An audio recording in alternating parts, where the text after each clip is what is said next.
Welcome to the weekly outlook that we at GEPL are kind of presenting.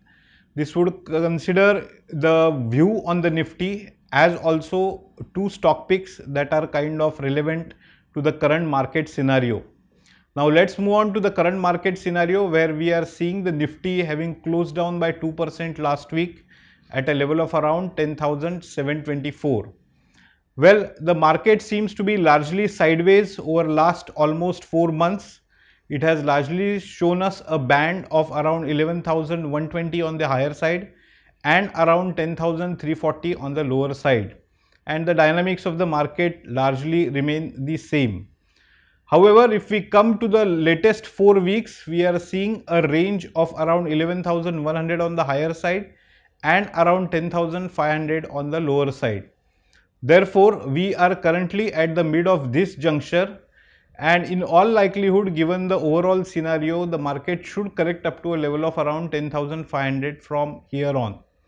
Important point to note here is that the FIIs are kind of net sellers in the index futures to the tune of around 20,000 contracts, vis-a-vis the last week's position where they were long around 20,000 contracts, which indicates that there is some dynamic shift that is happening at the background. Therefore, we feel that the market is headed down and we could play bears here with a stop loss placed around the 10,900 mark, while like I mentioned earlier, the targets would be placed somewhere around the 10,500 mark. Being a sideways market, it is essential that we play with the strengths, and accordingly we are playing stock specific. Once again, our pick on the buying side would be Tech Mahindra, where we see an upside till a level of around 845 coming through, while maintaining a stop loss at around 777, which is the low of last week. On the contrary, we are seeing a bearish move in Nestle India, which has closed somewhere around the 10,500 mark.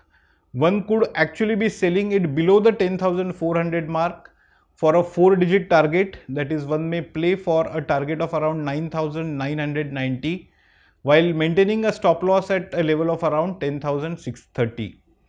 Thank you and hope you have good and profitable trading sessions ahead.